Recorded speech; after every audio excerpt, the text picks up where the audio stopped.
അവരുടെ മരണം 120 വയസ്സിലാണ് അവരുടെ യഥാർത്ഥ മരണം. ഇത് ആരെ കൊണ്ടും മാറ്റാൻ പറ്റത്തില്ല.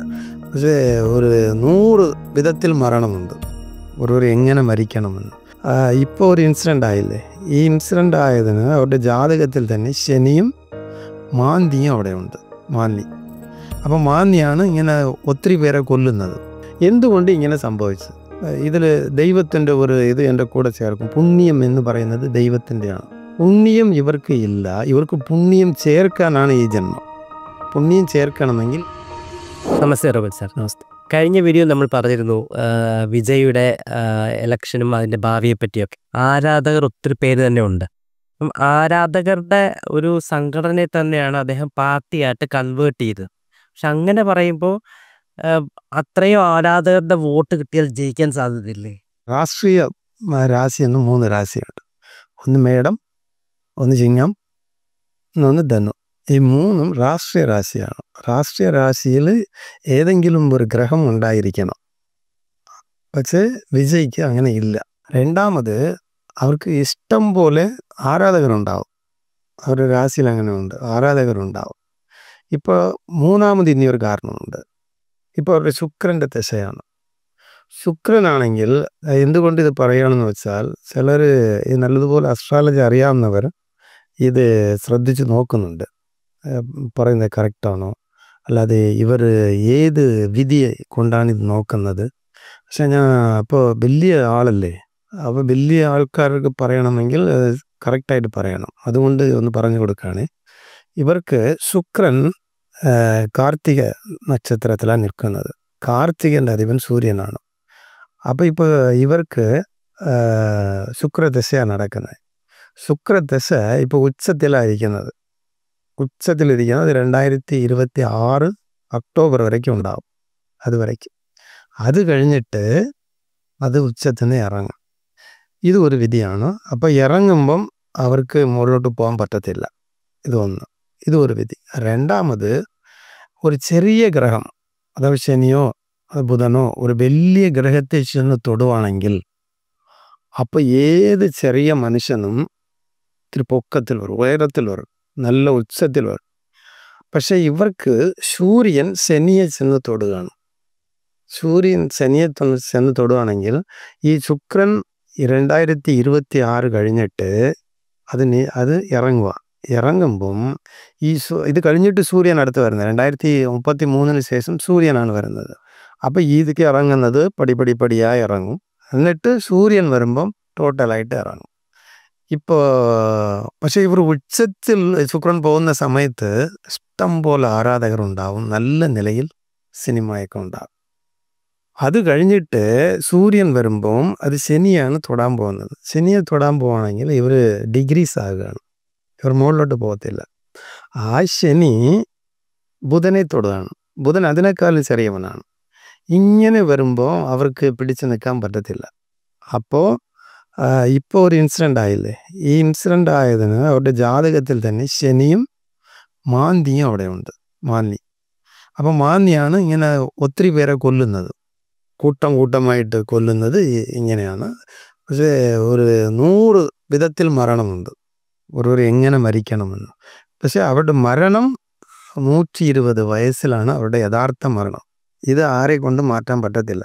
നമ്മൾ ആ മരണത്തെ നോക്കിയാണ് പോകുന്നത്. അതിനു മുമ്പ് ഈ മരണം നമ്മുടെ കുറുക്കെ വരും, വട്ടം ചാടി നിൽക്കും. അപ്പോൾ അത് എല്ലാവർക്കും ഉണ്ട്, ഒരാൾക്കല്ല, എല്ലാവർക്കും വരും. അതെങ്ങനെ കടന്ന് മരുന്നെടുത്ത് കടന്ന് ഇങ്ങനെ ഓപ്പറേഷൻ ചെയ്ത് ഇങ്ങനെ കടന്ന് അതുപോലെ അപകടം വരും. ഇതെല്ലാം കടന്നു പോകുന്ന ഇതിന് നമുക്ക് ആവശ്യമുള്ള ബുദ്ധിയാണ്. ബുദ്ധിയും സാമ്പത്തിക ശേഷവും വേണം. അവർ ജയിക്കണമെങ്കിൽ ഓരോ ജില്ലയിലും പാർട്ടിക്കാരുണ്ടാവണം. പാർട്ടി നേതാവ്, പാർട്ടിയിൽ പണി ചെയ്യുന്നവരൊക്കെ വേണം. പക്ഷെ വിജയിന് അങ്ങനെയില്ല. അവിടെ ഒരു സംഭവിച്ച സ്ഥലത്ത് വിജയിൻ്റെ പാർട്ടിക്കാർ ആരാ എന്ന് ചോദിച്ചാൽ ഒരാൾ പോലും ഇല്ല. പക്ഷെ എല്ലാവരും ആരാധകരാണ്. അവർ പാർട്ടിയിലുണ്ട്, എന്നാലും പാർട്ടി പണി ചെയ്യണമെന്ന് ആർക്കും ഒന്നും അറിയില്ല. ഇതുവരെ പാർട്ടി എങ്ങനെ നടത്തണം, ഒരു പാർട്ടി മീറ്റിംഗ് എങ്ങനെ അതുപോലും അവിടെ ഇല്ല. അല്ലെ, ഇങ്ങനെ നമ്മളതെ കൊണ്ട് ഇത് പറയാൻ പറ്റും. പക്ഷേ എന്തുകൊണ്ട് ഇങ്ങനെ സംഭവിച്ചു എന്ന് വെച്ചാൽ അവർക്ക് ഇപ്പോൾ ഇതിൽ ദൈവത്തിൻ്റെ ഒരു ഇത് എൻ്റെ കൂടെ ചേർക്കും. പുണ്യം എന്ന് പറയുന്നത് ദൈവത്തിൻ്റെയാണ്. അപ്പോൾ പുണ്യം ഇവർക്ക് ഇല്ല. ഇവർക്ക് പുണ്യം ചേർക്കാനാണ് ഈ ജന്മം. പുണ്യം ചേർക്കണമെങ്കിൽ ഇവരുടെ കയ്യിരിക്കുന്ന എല്ലാം ഇവർ സ്വന്തമായി സമ്പാദിച്ചതാണ്. സ്വന്തമായി സമ്പാദിച്ചതേ നമ്മൾ ഈ രാഷ്ട്രീയത്തിന് വേണ്ടി മറ്റവർക്ക് ചെലവഴിക്കണം, മക്കൾക്ക് വേണ്ടി ചെലവഴിക്കണം. ചിലവർക്ക് രാഷ്ട്രീയം ഇവരല്ലാതെ മറ്റു മനുഷ്യരുണ്ട്, അവർക്കും ഇതുപോലെ പാർട്ടിക്കകത്ത് വരും. നമ്മൾ ഉച്ചത്തിൽ പോകാമെന്ന് വെച്ച് അവരുടെ വസ്തു വിറ്റ്, അവരുടെ വീട് വിറ്റ്, അവരുടെ എല്ലാം കളഞ്ഞ് ഒരു ഇട്ടേച്ച് അവസാനം ഒരു ജോലി ഒന്നും ഇല്ലാതെ വീട്ടിലിരിക്കും. ഇതുപോലെ ഇഷ്ടം പോലെ ഉണ്ട് ആൾ. അപ്പോൾ ഈ രീതിയിലായിരിക്കും. അപ്പോൾ അവർക്കൊക്കെ എന്ന് പറഞ്ഞാൽ ഈ ജന്മത്തിലില്ല, അടുത്ത ജന്മത്തിലുണ്ട്. ഇതേപോലെ ഇഷ്ടം പോലെ ഇവർ രാഷ്ട്രീയ പണി ചെയ്യും. പക്ഷെ അവർക്ക് സിംഹത്തിലോ അല്ലെ മേടത്തിലോ ധനുവിലോ യാതൊരു ഗ്രഹം ഉണ്ടാകത്തില്ല. പക്ഷെ പണി ചെയ്യും. പണി ചെയ്യുന്ന വെച്ചാൽ ഇവർക്ക് ഒരു കാനൽ നീർ പോലെ അവിടെ അവിടെ അവിടെ വെള്ളമുണ്ട്, അവിടെ ഉണ്ട് നമുക്ക് കിട്ടും നമുക്ക് ഒരു ഭാവി ഉണ്ടെന്ന് വെച്ചേ അവരങ്ങ് ആ പ്രതീക്ഷയിൽ തന്നെ അങ്ങ് ജീവിച്ചു പോകും. ഈ പ്രതീക്ഷയിൽ ജീവിച്ച് അങ്ങ് ചത്തുപോകും. പിന്നെ അടുത്ത ജന്മത്തിൽ അത് കിട്ടും. അപ്പോൾ അടുത്ത ജന്മത്തിൽ ഇതുപോലെ ഗ്രഹങ്ങളുണ്ടാവും. ഇത് ദൈവം തരുന്നതാണ്. ഇത് ഒന്ന് ചോദിച്ചാൽ ഇപ്പോൾ ഈ സമൂഹത്തിൽ ഒരു മാറ്റം വരുത്തണമെങ്കിൽ ദൈവം വിചാരിക്കണം. ഒരു സമൂഹത്തിൽ ഇപ്പോൾ നേരത്തെ കേരളത്തിൽ ദൈവഭക്തി ഉള്ളവരെല്ലാം ചേർന്ന് മറ്റവരെല്ലാം നല്ലതുപോലെ നശിക്ക് പിഴിഞ്ഞെടുത്ത് അതുപോലെ ആക്കി. അന്നേരം കമ്മ്യൂണിസ്റ്റ് വന്നു.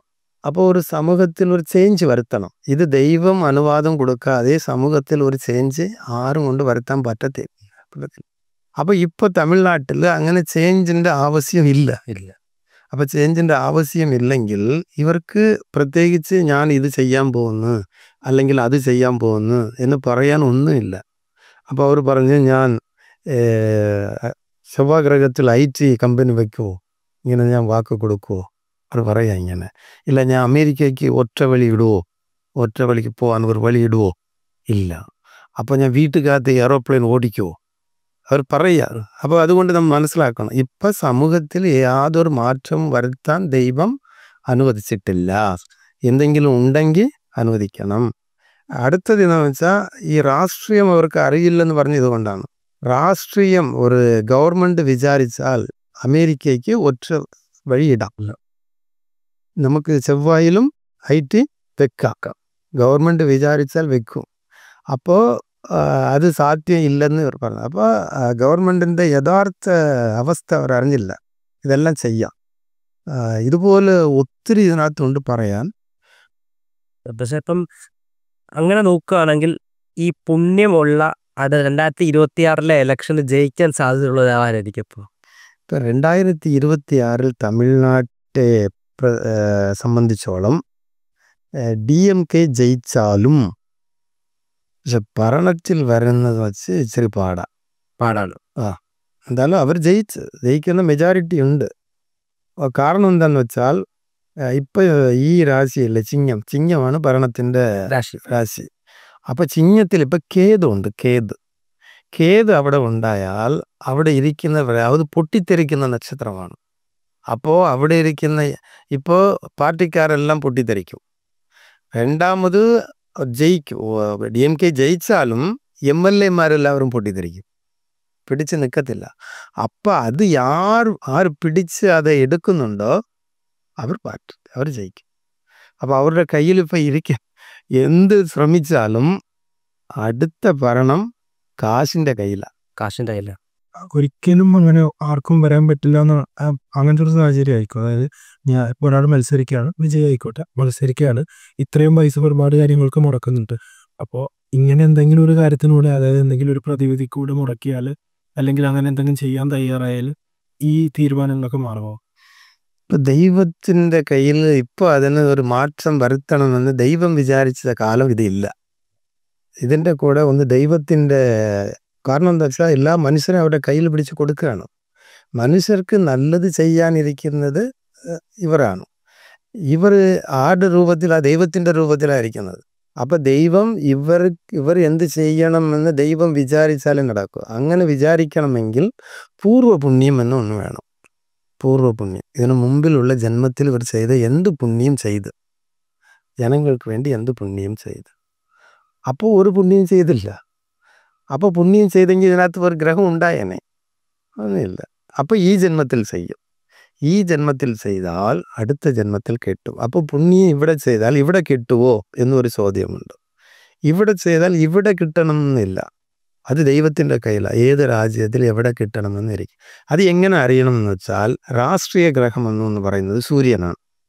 ഈ സൂര്യൻ നവാംശകത്തിൽ ചെന്ന് അതിൻ്റെ വിധി എവിടെ തുടങ്ങി എവിടെ കൊണ്ട് നിർത്തുമോ ആ രാജ്യമാണ് അടുത്തത് വരാൻ പോകുന്ന രാജ്യം. അപ്പോൾ ഇവർക്ക് അടുത്ത് നിൽക്കുന്നത് ഈ റോം രാജ്യത്തിലാണ് നിൽക്കുന്നത്. റോം, ഇറ്റലി ഇതുപോലുള്ള രാജ്യത്തിലാണ് ഇവിടെ നിർത്തുന്നത്. അപ്പോൾ അത് ഒരു നാട്ടിൽ ചെന്നിട്ട് അവർ ആരുടെയും വാരിസ് അരസൽ എന്ന് പറയും. ഓരോരുടെ മോനായിട്ട്, ഒരു രാജാവിൻ്റെ ഒരു വലിയ രാഷ്ട്രീയ പാർട്ടിക്കാരുടെ മോനായിട്ട് ഈസി ആയിട്ട് പിടിക്കും. ഇത്രയും ബന്ധപ്പെടമൊന്നുമില്ല. അടുത്ത ജന്മത്തിൽ ഈസി ആയിട്ട് അവർ പിടിക്കും. ഇപ്പോൾ തമിഴ്നാട്ടിലെ ഉദയനിധി അവർ ഈസി ആയിട്ട് വരുന്നവരല്ലേ. അതുപോലെ സ്റ്റാലിൻ അവർ ഈസിയായി വരുന്നവരല്ലേ. ഇവർക്കൊക്കെ ഈ പുണ്യം അവർ അതിന് മുമ്പിലുള്ള ജന്മത്തിൽ മുടങ്ങാൻ ചെയ്ത് കാണും. അപ്പോൾ അത് അനുസരിച്ച് വരും. അപ്പോൾ അത് മുമ്പിൽ ജന്മം എവിടെ വന്ന് നിൽക്കാന്ന് വെച്ചാൽ കന്നിരാശിയിൽ എങ്ങനെയാണ് വന്ന് നിൽക്കും.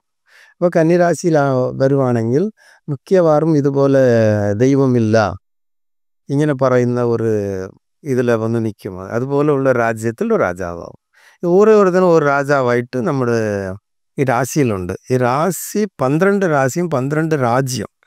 12 രാജ്യത്തിൻ്റെ ഉള്ളിൽ ചെറിയ ചെറിയ രാജ്യങ്ങൾ വരും. സാർ പറഞ്ഞതനുസരിച്ചാണെങ്കിൽ അടുത്ത ജന്മത്തിൽ ഒരു റോമിലെ ഇറ്റലിയിലെ ഒരു ഒരു ഒരു രാഷ്ട്രീയ പ്രമുഖനാകാനേ വിജയെ കൊണ്ട് സാധിക്കുകയുള്ളൂ എന്നാണ്. സാധിക്കും. അതെ, അതാണ് ഞാൻ ആദ്യം പറഞ്ഞത്. ഇതാണ് ഇപ്പോൾ ഇപ്പോൾ അടുത്ത ജന്മത്തിൽ കിട്ടുന്ന ചില കാര്യങ്ങളുണ്ട്. ആർക്ക് അടുത്ത ജന്മത്തിൽ കിട്ടും, ആർക്ക് ഈ ജന്മത്തിൽ കിട്ടും, കഴിഞ്ഞ ജന്മത്തെ അനുഭവിക്കാൻ വന്നവരാരാണ്, ഇങ്ങനെയൊക്കെ രാശിയെ എല്ലാം പിരിച്ച് വെച്ചിട്ടുണ്ട്. ഈ രാശിയിലുള്ളവർ ഇങ്ങനെയാണ്, ഈ രാശിയിലുള്ളവർ ഇങ്ങനെയാണ്. അപ്പോൾ അതിൻ്റെ അടിസ്ഥാനത്തിലാണ് ഞാൻ പറയുന്നത്. അവർക്ക് ഈ ജന്മത്തിൽ ഇഷ്ടംപോലെ പുണ്യം ചെയ്യണം. അപ്പോൾ അവർ സ്വന്തമായി സമ്പാദിച്ച കാശിനെയാണ് ചെയ്താൽ പുണ്യം. അവരുടെ അച്ഛനോ എൻ്റെ അച്ഛനും സമ്പാദിച്ച് ചെയ്യുന്നത് പുണ്യത്തിൻ്റെ കൂട്ടത്തിൽ വരത്തില്ല. അപ്പോൾ ഇവർ കയ്യിലുള്ള കാശ് ഇഷ്ടം പോലെ മക്കൾക്ക് ചെലവ് ചെയ്യണം. അങ്ങനെ ചെയ്താൽ ഇവർ പിടിച്ച് നിന്ന് അടുത്ത ജന്മത്തിൽ വരും. ഇനി അടുത്ത സൂര്യനാണ് ഇവർക്ക് വരാൻ പോകുന്നത്. സൂര്യനാണെങ്കിൽ ഉച്ചത്തിലോട്ടല്ല, അത് നീചത്തിലോട്ടാണ് പോകുന്നത്. ഇതിന് ചെറിയ ഗ്രഹത്തെ തൊടാൻ പോകുന്നത്. ചെറിയ ഗ്രഹത്തെ തൊടാൻ പോയാൽ ഇവർക്ക് പ്രയാസം എന്ന് വെച്ചാൽ പറയാൻ പറ്റാത്ത പ്രയാസങ്ങൾ ഇവർക്ക് ഉണ്ടാകും. അതുപോലെ പ്രയാസങ്ങൾ ഉണ്ടാവും. പക്ഷേ വിജയെ പോലെ ആഡംബരമായി ജീവിച്ചവർ വേറെ ആരും തമിഴ്നാട്ടിലെ ഏത് നടന്മാരും ഇല്ല, വേറെ ആരുമില്ല. എല്ലാ കാറും ഉണ്ട്, അവർ സ്വന്തമായി വിമാനമുണ്ട്, എല്ലാം ഉണ്ട്. അവർക്ക് ഇല്ലാത്തതില്ല. അവർ ആരെക്കുറിച്ചും വിഷമിക്കത്തുമില്ല, അവരെക്കുറിച്ച് ഒന്നും നോക്കത്തുമില്ല. ചുമ്മാ അവർ ഒരു എൻജോയ്മെൻറ്റിൻ്റെ ജീവിതമാണ്. പക്ഷേ ഇപ്പോൾ നമ്മൾ ഒരു അഭിപ്രായം പറയാമെന്ന് വെച്ചാൽ കരൂരിൽ ഒരു സംഭവിച്ച് അവർക്ക് വേണ്ടി ഇത്ര ജീവൻ പോയി. അവർക്ക് വേണ്ടി അവർ വേറെ ആരെ കാണാനാണ് പോയത്? അവരെ കാണാൻ പോയി. പക്ഷെ എനിക്ക് വേണ്ടി നിങ്ങൾ ജീവൻ തന്നെങ്കിൽ നിങ്ങൾക്ക് വേണ്ടി ഞാൻ ഇവിടെ തന്നെ ഇരിക്കും, എൻ്റെ ജീവൻ നിങ്ങൾക്കാണ് എന്ന് പറഞ്ഞ് അവർ നിന്നില്ല. അതൊന്നും തിരിഞ്ഞു പോലും നോക്കിയില്ല. അവർ പെട്ടെന്ന് ഉടനെ തന്നെ പോയി. അപ്പോൾ ചിലപ്പോൾ അവർ അറിഞ്ഞു കാണത്തില്ല, ആരെങ്കിലും മരിച്ചിട്ടുണ്ടോ ഇല്ലെന്ന് വിവരം അറിയാതെയും പോവാം. അത് ഒരിതുണ്ട്. പക്ഷേ പോയാലും ഒരു സ്റ്റേറ്റ്മെൻറ്റ് ഇങ്ങനെ പറഞ്ഞാലും മനുഷ്യർക്ക് സമാധാനമാകും. പക്ഷെ അതുപോലും അവർ പറഞ്ഞില്ല. ഒത്തിരി പേരുടെ വിഷമമായത് എൻ്റെ മാത്രമല്ല. പക്ഷേ ഇതുമാത്രം ഇത്രമാത്രം ആൾക്കാർ ആർക്കും ഇതുപോലെ തള്ളലൊന്നും ഉണ്ടായിട്ടില്ല. അതുപോലെയാണ് ആൾക്കാർ. അത്ര ആൾക്കാർ കൂടിയ സ്ഥലത്ത് ഇവർ ഒരു വാക്ക്, ഞങ്ങൾക്ക് വേണ്ടി വന്നവർ, നിങ്ങൾക്ക് വേണ്ടിയാണ് ഞാൻ അപ്പോൾ ഒരു വാക്ക് പറഞ്ഞു, ഞാൻ ഉച്ചത്തിലിരിക്കുന്ന ഒരു നടനാണ്, ഇഷ്ടംപോലെ എനിക്ക് കാശുണ്ട്, ഞാൻ കാണാത്ത കാശില്ല. അപ്പോൾ ഇതുപോലെ പറയുമ്പോൾ മറ്റവരെന്ന് പറയും, മറ്റവരൊക്കെ എന്തിനാ വന്നത്? അപ്പോൾ ഇവരുടെ ഒരു അഭിപ്രായം, ഇത് കാശ് സമ്പാദിക്കുന്ന ഒരു സ്ഥലമാണ്, പക്ഷെ എല്ലാവരും ഇങ്ങനെ സമ്പാദിക്കുന്നതാണ്, ഞാൻ അങ്ങനെ വന്നില്ല, എനിക്ക് ഇഷ്ടംപോലെ കാശുണ്ട്. അപ്പം ഇങ്ങനെ ചില സംസാരങ്ങൾ രാഷ്ട്രീയത്തിന് വർക്കൗട്ട് ആകത്തില്ല ഘട്ടത്തിൽ. ഇതൊക്കെ പറയരുത്. പറഞ്ഞാൽ മറ്റൊരു ഒന്നെ തന്നെ കയറി പിടിക്കും. അപ്പോൾ അവർ വലിയവരല്ല, അധികാരത്തിലിരിക്കുന്നവർ. ഇവർ അധികാരത്തിൽ വന്നിട്ടില്ല. ചിലപ്പോൾ അധികാരത്തിൽ വന്നിട്ട് ഇങ്ങനെ സംസാരിക്കുകയാണെങ്കിൽ ഓക്കെ. അതിനു മുമ്പ് പറഞ്ഞാൽ അവർ ആർക്കും ഇഷ്ടപ്പെടത്തില്ല, സാധാരണ മക്കൾ പോലും ഇഷ്ടപ്പെടത്തില്ല. അതുപോലെ ചില ഇതൊക്കെ അവർ ചെയ്തുകൊണ്ട് മനുഷ്യർക്ക് അത് ഇഷ്ടപ്പെടാതെ ഒരു ഇതാകും. അതല്ലാതെ ഇവർക്ക് ഉണ്ട് വോട്ട് എന്ന് വെച്ചാൽ, നിങ്ങൾ ചോദിച്ചതുപോലെ വോട്ട് അവർക്കുണ്ട്. പക്ഷെ വോട്ടുണ്ടെന്ന് വെച്ചാൽ ഞാൻ പറഞ്ഞില്ലേ, അവർക്ക് ഇപ്പോൾ ഇവിടെ ഒരു 10,000 ജനങ്ങളിരിക്കുന്നിടത്ത് നേതാവ് ആരാണ്, ഞാൻ ഓടിച്ചെന്ന് എൻ്റെ പ്രശ്നം പറയാനുള്ള നേതാവ് ആരാണെന്ന് അവിടെ ചോദിച്ചാൽ തപ്പിത്തിരിഞ്ഞാൽ പുതുമുഖമായിരിക്കും. ആ പുതുമുഖത്ത് ആർക്കും പെട്ടെന്ന് വിശ്വാസം വരത്തില്ല, ഈ പുതുമുഖം നമുക്ക് എങ്ങനെ ചെയ്തു തരും എന്ന്. അപ്പോൾ ആ ഫെമിലിയർ ആകണമെങ്കിൽ ഇനി 10 വർഷം. അപ്പോൾ ആ ഫെമിലിയർ ആയി ആ മുഖത്തെ എല്ലാവരും ഓക്കെ, ഇയാൾ ഓക്കെയാണ് എന്ന് വരുമ്പോൾ കിട്ടും. അതല്ലാതെ കുറച്ച് ചെറുക്കന്മാരുണ്ട്, ഒരു 20 വയസ്സിൻ്റെ കീഴിലുള്ള ചെറുക്കന്മാരുണ്ട്, 20-25 കീഴിൽ. അവർ വോട്ട് ചെയ്യും. ഇപ്പോൾ ഒരു തൊഴിലെന്ന് വെച്ചാൽ ഒരു MLA നിൽക്കുന്ന സ്ഥലത്തെന്ന് വെച്ചാൽ ആ മണ്ഡലത്തിൽ വെച്ചാൽ ഒരു 5,000-10,000 വോട്ട് നിങ്ങൾ കാണും. അത്രയേ ഉള്ളൂ, മറ്റാരും ചെയ്യത്തില്ല. അപ്പോൾ നമ്മൾ എന്ത് വേണമെങ്കിലും പറയും, പക്ഷേ നമ്മൾ വോട്ട് ചെയ്യാൻ നേരത്ത് നമ്മുടെ ആ വിരലില്ലേ അത് മാറത്തില്ല. ഇതിനു മുമ്പ് എവിടെ ചെയ്തോ അവിടെ തന്നെ അത് വരും. പെട്ടെന്ന് നമുക്കത് മാറത്തില്ല. ഇതൊന്നുണ്ട്, നമുക്ക് ഒരു ഫീലിംഗ് ഉണ്ടായി. ഫീലിംഗ് എന്ന് വെച്ചാൽ എന്തെങ്കിലും ഒരു വിശ്വാസം അങ്ങനെ തോന്നിയാൽ ഉടനെ തന്നെ നമ്മൾ മാറും. പക്ഷെ അത് വരുത്തണമെങ്കിൽ കുറച്ച് പാടാണ്. അത് ദൈവം വിചാരിക്കണം. ദൈവം വിചാരിച്ച് അവിടെ മനസ്സിൽ വെച്ച് ഒരു അലയെന്ന് പറയും, കടൽ തിരമാലകളെ മക്കളെ മറിക്കും. അത് മറിച്ചാൽ വരാനുള്ള സാധ്യത ഉണ്ട്. ദൈവം വിചാരിക്കാതെ ഇത് നടക്കത്തില്ല.